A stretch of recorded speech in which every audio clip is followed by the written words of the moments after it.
কবরের আযাব দেখার জন্য এই মেয়েটি একজন পাপিষ্ঠ ব্যক্তির কবরের মধ্যে ঢুকে পড়ে। তার হাতে একটি ক্যামেরা নিয়ে সে সবকিছু রেকর্ড করতে চেয়েছিল, আর কবরের উপরে তাকে পাহারা দেওয়ার জন্য বসেছিল তারই আপন ভাই। মেয়েটি বাইরের পৃথিবীর কাছে এটা প্রমাণ করতে চায় যে কবরের আযাব বলে কিছুই নেই, কিন্তু পরবর্তীতে এই মেয়েটার সাথে এমন কিছু ঘটেছিল যা সারা পৃথিবীতে একটা আলোড়ন সৃষ্টি করেছিল। তাহলে চলুন দেখা শুরু করা যাক। মুভির শুরুতে আমরা ছোট্ট একটা ফ্যামিলিকে দেখতে পাই, যারা তাদের দোকানে বেকারি রুটি বানিয়ে জীবিকা নির্বাহ করে। তাদের পরিবারে আরো দুইজন ছেলে মেয়ে আছে। তাদের একজনের নাম আদিল এবং তার বড় ভাই বোনের নাম সীতা। সীতা অনেক সাহসী একজন মেয়ে হলেও তার ছোট ভাই আদিল খুবই ভীত প্রকৃতির এবং নরম স্বভাবের একটা ছেলে। একদিন তারা যখন সবাই মিলে তাদের দোকানে রুটি বিক্রি করছিল, তখন হঠাৎ করে একটি কানে হেডফোন পরা রহস্যময় মানুষ তাদের দোকানে আসে। লোকটি সোজা আদিলের কাছে গিয়ে তার কান থেকে হেডফোন খুলে ওই ক্যাসেটটি আদিলের হাতে দিয়ে দেয়। এমন রহস্যময় একজন মানুষ দেখে আদিল তার বাবা মাকে ডাকতে ভুলে যায়। এদিকে তার বোন সীতা অন্য দুইজন কাস্টমারের সাথে কথা বলছিল। আদিলের কাছে আসা লোকটি তার কাছে এই ক্যাসেটটি দিয়ে তাকে বলে, এই ক্যাসেটটা আমি নিজে রেকর্ড করেছি, আর এখন এটা আমি তোমাকে দিয়ে দিচ্ছি, কারণ তোমাকে আমার অনেক পছন্দ হয়েছে এবং এখন আমি আল্লাহর পথে নিজেকে বিলিয়ে দিতে যাচ্ছি। তুমি ভুল করেও বাইরে এসো না, কারণ এটা খুবই বিপজ্জনক। এই কথাগুলো বলে লোকটি বাইরে বেরিয়ে যায়। আর সে চলে যেতেই সীতার কাছে থাকা কাস্টমারগুলো একজন হঠাৎ করে তাদের টাকা রাখার ড্রয়ার থেকে কিছু টাকা নিয়ে বাইরে পালিয়ে যায়। সীতা এই কথাটি তার বাবা মাকে বললে তারা দ্রুত ওই লোকটিকে ধরতে যায়, কিন্তু তখনই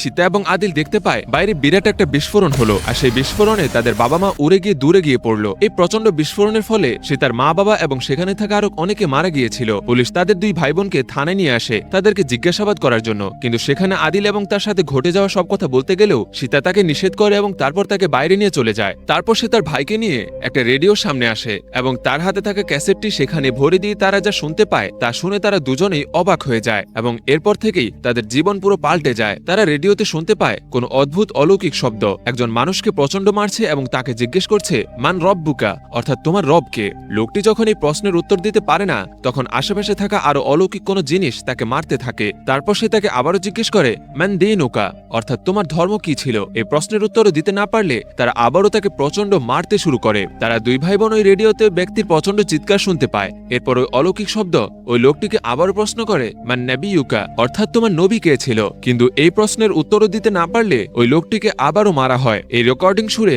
দুই ভাই বোন প্রচন্ড ভয় পেয়ে যায়। এই ঘটনার পর বেশ কিছুদিন পার হয়ে যায়। আদিল এবং সীতার বাবা মা দুজনেই মারা যাওয়ার কারণে তারা এখন একটা এতিমখানাতে এসে পড়াশোনা করে। এখানে একদিন সীতা ক্লাস করছিল এবং ক্লাসের ম্যাম তাদেরকে পড়াচ্ছিল কবরের আযাব সম্পর্কে, কিন্তু ওই ম্যাম যখন এই ব্যাপারে সীতার কাছে প্রশ্ন করে, তখন সীতা তাকে বলে, কবরের আযাব বলে কিছুই হয় না, এইসব মানুষের বানানো কল্পনা। ঠিক এমনই একজন কল্পনাপ্রবণ রহস্যময় মানুষের জন্য আমার বাবা মা মারা গেছে। লোকটি নিজে কবরের আযাব বিশ্বাস করত এবং আমার ভাইকেও সে এটা বিশ্বাস করাতে চেয়েছিল। তার এমন ভয়ানক কথা শুনে ওই মাদ্রাসার শিক্ষিকা তাকে অনেক অভিশাপ দেয় এবং তাকে বারবার ভালো হয়ে যাবার আদেশ করে, কিন্তু সীতা তার নিজের কথায় অটুট থাকে। ক্লাস শেষ হলে সীতা পালিয়ে তার ভাই আদিলের সাথে জঙ্গলের মধ্যে দেখা করে এবং তারা দুইজন এই মাদ্রাসা থেকে পালিয়ে যাওয়ার সিদ্ধান্ত নেয়। কিন্তু এখান থেকে পালিয়ে যেতে হলে তাদের মাত্র দুইটা পথ খোলা আছে। একটা পথ যেটা প্রধান রাস্তা, সেটা মাদ্রাসার লোকজন পাহারা দিচ্ছে, আর একটা মাত্র পথ বাকি আছে, সেটা হচ্ছে এই টানেলটা। যেহেতু তাদের এখন কোনো উপায় নেই, তাই তারা দুজনে এই টানেলের মধ্য দিয়ে পালিয়ে যাওয়ার সিদ্ধান্ত নেয় এবং তারপর ধীরে ধীরে ওই টানেলের মধ্যে প্রবেশ করে। আদিল তার বোন সীতাকে বলে,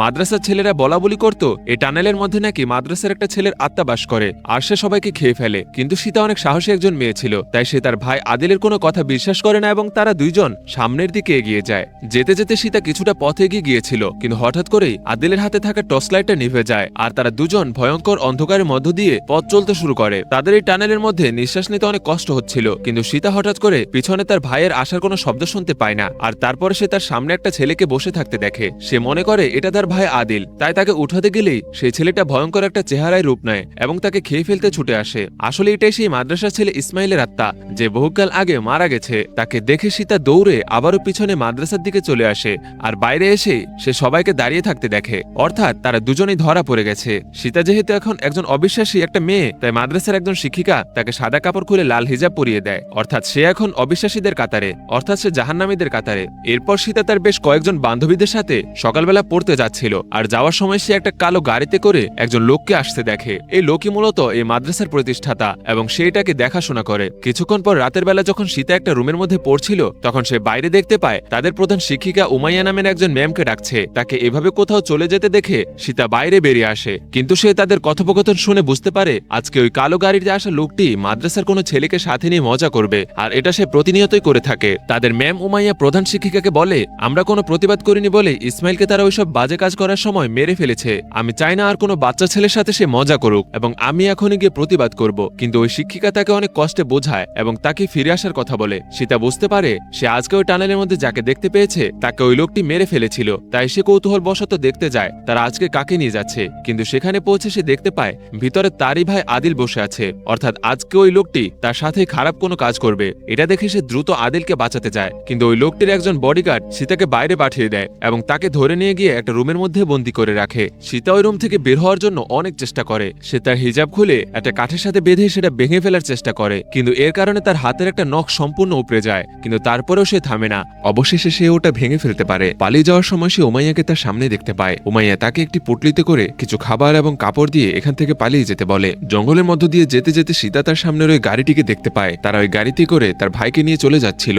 সীতা তার পাশে পড়ে থাকা একটা লাঠি জঙ্গলের অন্যদিকে ছুড়ে দেয়, আর এটা দেখে গাড়ি থেকে নেমে মানুষগুলো সেটা দেখতে গেলে এই সুযোগে সীতা গাড়ি থেকে তার ভাইকে নামিয়ে নিয়ে তারা দুজনেই সেখান থেকে পালিয়ে যায়। তারা আবার ওই ভুতুরে টানেলের মধ্য দিয়ে যাওয়ার সময় তাদের সাথে ভয়ঙ্কর ঘটনা ঘটতে শুরু করে। ইসমাইল সে তার হাত ধরে চিৎকার করতে করতে তাকে এখান থেকে বের করতে বলে, আর তার চেহারা ছিল ভয়ঙ্কর বিভৎস। কিন্তু তাকে দেখে সীতা এবং আদিল দৌড়ে সামনের দিকে পালাতে শুরু করে, আর তারপর এক সময়ে তারা এই টানেলের ভেতর থেকে বের হতে পারে। এই ঘটনার পরে বহু বছর পার হয়ে যায়, আর এখন সীতা এবং তার ভাই আদিল অনেক বড় হয়ে গেছে। তারা দুজনে একটি বৃদ্ধাশ্রমে কাজ করে এবং বৃদ্ধ মানুষদের সেবা যত্ন করে সময় কাটায়। এই বৃদ্ধাশ্রমেই ওয়াহাব নামের বিশাল একজন ধনী ব্যক্তি ছিল, আর এই লোকটি মূলত সে মাদ্রাসার মালিক ছিল। নিজের পুরো জীবন জুড়ে এই লোক এমন কোনো খারাপ কাজ নেই যেটা করেনি। সে মানুষকে ফাঁকি দিয়ে এবং দুর্নীতি করে প্রচুর টাকা ইনকাম করেছে, কিন্তু বৃদ্ধ বয়সে তার ছেলে মেয়েরা তাকে এখন এই বৃদ্ধাশ্রমে রেখে গেছে। বয়সের ভারে এবং নিজের চিন্তা শক্তি কমে যাওয়ার ফলে এই লোকটি এখন বাচ্চাদের মতো আচরণ করে এবং সবসময় কান্না করে তার মাকে খোঁজে, কিন্তু তার মা তো বহু বছর আগেই এই পৃথিবী ছেড়ে চলে গেছে।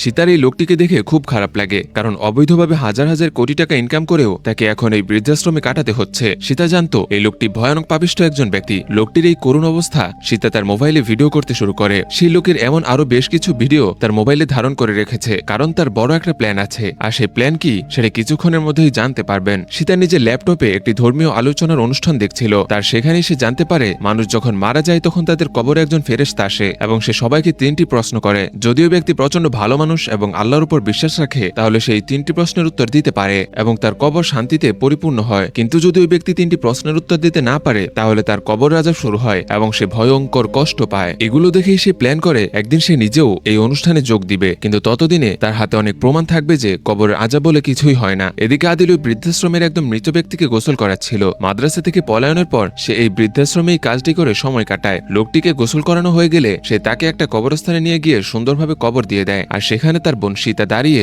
সবকিছু দেখতে থাকে। সে তার ভাই আদিলকে বলে, আমি একদিন কবরের মধ্যে ঢুকে সেখানে কি কি হয় সবকিছু রেকর্ড করে মানুষের সামনে এটা প্রমাণ করে দেব যে এর মধ্যে আসলে কিছুই হয় না, মানুষ সবকিছু বানিয়ে বানিয়ে বলে। কিন্তু তার ভাই আদিল তাকে এটা করতে নিষেধ করে। সে জানে তার বোন বহু বছর ধরে এই বিষয়টা নিয়ে গবেষণা করছে, কিন্তু সে তার বোনকে বলে, তুই তো নিজের চোখেই ইসমাইলের আত্মা দেখতে পেয়েছিস, তাহলে তোর কবর রাজা বিশ্বাস করার কোনো কারণ এখনো কেন খুঁজে পাসনি? তবে এসব কোনো কথাই সীতা তার পরিকল্পনা থেকে সরে আসে না, কারণ সে চায় মানুষকে ভুল ধারণা থেকে মুক্তি দিতে। আসলে নিজের বাবা মায়ের এভাবে মরে যাওয়া সে একেবারেই মেনে নিতে পারেনি, তাই সে এখন চায় যেভাবেই হোক প্রমাণ করতে হবে পরকালে দুনিয়া বলে কিছুই নেই, তাহলে এমন আধ পাগলা কিছু লোক তার বাবা মায়ের মতো কারো মৃত্যুর কারণ হবে না। একদিন রাত্রেবেলা আদিল তার বোন সীতার বৃদ্ধাশ্রমে আসে। এখানে এসে সে ওয়াহাবকে দেখতে পায়, আর তাকে দেখে তার সাথে সাথে মনে পড়ে যায় আসলে এই লোকটি ছিল তার ছোটবেলায় তাকে তুলে নিয়ে যাওয়া সেই মাদ্রাসার লোকটি, যে তার সাথে খারাপ কাজ করেছিল।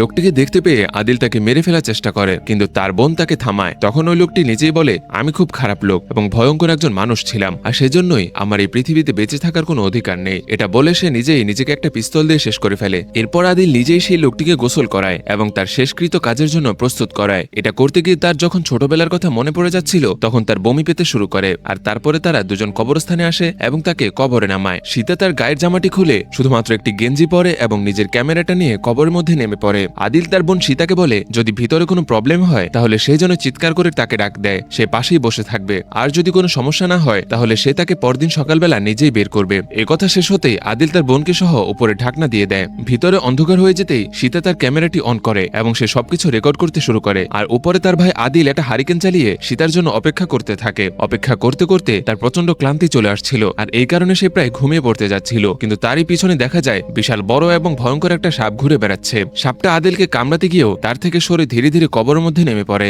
এদিকে ভিতরে সীতা এখনো তেমন কিছু দেখতে পায়নি। তবে কিছুক্ষণ পরেই সে হঠাৎ করে কাঠের একটা ফুটো দিয়ে ওই সাপটাকে নেমে আসতে দেখে। সাপটা সোজা তার বুকের উপর এসে দাঁড়ায়, কিন্তু ওটা কিছুক্ষণ পর তার থেকে নেমে গিয়ে তার পাশে শুয়ে থাকা ওয়াহাবের দিকে যায় এবং তার মুখের মধ্যে ঢুকে পড়ে। এই দৃশ্য দেখে সীতা ভয়ে কাঁপতে শুরু করে, কিন্তু কিছুক্ষণের মধ্যেই সেখানে দেখা যায় একজন ফেরেশতা এসেছে এবং সে ওয়াহাবকে জিজ্ঞেস করছে তোমার রব কে। ওয়াহাব কোনো উত্তর দিতে পারে না, আর এ কারণেই সেই ভয়ঙ্কর ফেরেশতাটি ওয়াহাবকে বড় একটা হ্যামার দিয়ে তার মাথায় প্রচন্ড জোরে জোরে আঘাত করতে থাকে। আর এর ফলে তার মাথা দ্বিখণ্ডিত হয়ে যাচ্ছিল, কিন্তু পরক্ষণে সেটা আবারও আগের মতো পুরোপুরি ভালো হয়ে যাচ্ছে। তারপরে ফেরেশতা তাকে আবারও প্রশ্ন করে তোমার নবীকে, কিন্তু এবারে ওয়াহাব কোনো প্রশ্নের উত্তর দিতে পারে না। আর এ কারণে ওটা আবারও তাকে প্রচন্ড আঘাত করে এবং প্রতিবারের মতো তার মাথা আবারও ঠিক হয়ে যায়। কিছুক্ষণের মধ্যেই ওই ভয়ঙ্কর সাপটা তার পেটের মধ্য থেকে বের হয়ে অনেকগুলো মাথা তৈরি করে ওয়াহাবকে একের পর এক আঘাত করতে থাকে। আর এমন ভয়ঙ্কর শাস্তি দেখে সীতা ভয়ে আল্লাহর কাছে ক্ষমা চাইতে শুরু করে এবং সে বারবার চিৎকার করে কাউকে তাকে বাঁচানোর জন্য বলে, কিন্তু এই আযাবের কবরে কেউই আসে না। এভাবে সারা রাত ধরে সেখানে থাকার পরে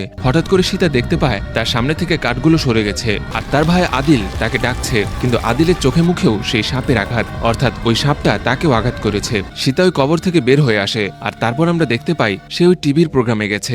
সীতা যেহেতু তার ক্যামেরায় সবকিছু রেকর্ড করছিল, তাই সে প্রথমেই ওই অনুষ্ঠানের প্রধান অতিথি হয়ে সবকিছু বর্ণনা করতে শুরু করে যে তার সাথে ছোটবেলায় ঠিক কি ঘটেছিল এবং তার বাবা মা কিভাবে মারা গিয়েছিল। এছাড়াও তার ভাই আদিল একটা মাদ্রাসাতে ওই লোকটার দ্বারা কিভাবে খারাপ কাজের শিকার হয়েছিল সবকিছুই সে বর্ণনা করে। এবারে সে বলে আমি প্রডিউসারকে আমার এই রেকর্ডিং করা মেমোরিটা দিয়েছি, সেই টিভিতে সবকিছু চালু করে দেখাবে। কিন্তু অদ্ভুত ব্যাপার, তারা যখন ওই টিভিটা প্লে করে তখন তারা সেখানে শুধুমাত্র মাটি ছাড়া আর কিছুই দেখতে পায় না। এটা দেখে সীতা প্রচন্ড রেগে যায়। সে মনে করে হয়তো ওই ক্যামেরাম্যান ইচ্ছাকৃতভাবেই তার দেওয়া মেমোরিটা চেঞ্জ করে অন্য একটা মেমোরি লাগিয়ে দিয়েছে। তার দিকে রেগে সে সবকিছু বলছিল, তবে ওই ক্যামেরাম্যান বারবার তাকে বলছিল সে কিছুই চেঞ্জ করেনি, এটা সেই মেমোরিটাই যা তাকে দিয়েছে। সেখান থেকে ফিরে সীতা সোজা তার ভাই আদিলের কাছে যায়, কারণ ক্যামেরাটা আসলে আদিলেরই ছিল। হয়তো সে নিজেই এই মেমোরিটা চেঞ্জ করে নিয়েছে, কিন্তু আদিল নিজেও এটা চেঞ্জ করেনি। এবার সীতা বুঝতে পারে আসলে সে যতই চেষ্টা করুক কখনো বাইরের মানুষের কাছে এই ঘটনাগুলো সে দেখাতে পারবে না। এদিকে আদিল আরেকটি মানুষকে গোসল করাচ্ছিল, কিন্তু তাকে গোসল করানো শেষ হলে সে যখন বাসায় চলে যেতে যাবে ঠিক তখন সে দেখতে পায় তার রুমের দরজাটি আর খুলছে না। তারপর হঠাৎ করে সে তার পিছনে যে ব্যক্তিকে গোসল করেছিল তার আত্মা দেখতে পায়। লোকটি তার জন্য সেখানে দাঁড়িয়ে আছে। এটা দেখে আদিল প্রচন্ড ভয়ে চিৎকার করতে শুরু করে। সে একটা আলমারির মধ্যে লুকানোর চেষ্টা করে। তারপর সবকিছু শান্ত হয়ে গেলে সে তখন আবারও আলমারিটা খুলে দেখতে যাবে, তখন সে দেখতে পায় তার সামনে ওই লোকটি দাঁড়িয়ে আছে। সে ভয় পেয়ে আবারও আলমারিটা বন্ধ করে দেয়, কিন্তু অলৌকিকভাবে ওই লোকটি এবারও তার আলমারির মধ্যেই চলে আসে আর আদিলের জীবন এখানেই শেষ হয়ে যায়। এরপর একজন অবিশ্বাসী জীবন জাহান্নামের পথে যাত্রা শুরু করে। এদিকে সীতা যখন ওই বৃদ্ধাশ্রমে কাজ করছিল তখন সে হঠাৎ করে টিভিতে দেখতে পায় সারা দেশে তার দেওয়া সেই ক্যাসেটের রেকর্ডটি ফাঁস হয়ে গেছে আর এটা এখন সবাই শুনতে পারছে। টিভি চ্যানেলের নিউজে মানুষের এই ভয় পাওয়া ব্যাপারটা দেখানো শুরু করে আর এটা দেখে সীতা আবারও দৌড়ে সেই ওয়াহাবের কবরের কাছে চলে আসে এবং কবরটা সে খোঁড়া শুরু করে দেয়। কিন্তু ওটা খুঁড়তেই হঠাৎ করে ওই কবর তাকে ভিতরে টেনে নেয় আর সেখান থেকে সে পুরো অন্য একটা জগতে চলে যায়। সে দেখতে পায় বহু বছর আগে যে টানেলের মধ্যে তারা পালানোর চেষ্টা করছিল এখন সেটা এই টানেল হয়ে গেছে। এখানে সে অনেকগুলো আত্মার চিৎকার শুনতে পায় আর সবাই তাকে এখান থেকে বের করতে বলে। ওই টানেলের মধ্যে সে আবার ইসমাইলকে দেখতে পায়, কিন্তু সে এখনো সেই ছোট্ট বাচ্চাটি রয়ে গেছে। ইসমাইল তার বিভৎস চেহারা নিয়ে সে তাকে বারবার বলতে থাকে তাকে এখান থেকে বের করার জন্য। কিছুক্ষণের মধ্যেই সেখানে তার ভাই আদিলকে দেখতে পায়। আদিল কাউকে যেন গোসল করাচ্ছিল, কিন্তু হঠাৎ করে সে আবারও ভীষণ চিৎকার করে ওঠে। তাকে দেখে শীতে দৌড়াতে শুরু করে, কিন্তু তার এক দৌড় অনন্তকাল চলতে থাকে। হ্যালো বন্ধুরা, এই মুভিটা এখানে শেষ হয়ে যায়। তো আপনাদের যদি এমন হরর মুভি পছন্দ হয় তাহলে আমাদের চ্যানেলটি অবশ্যই সাবস্ক্রাইব করবেন। ধন্যবাদ।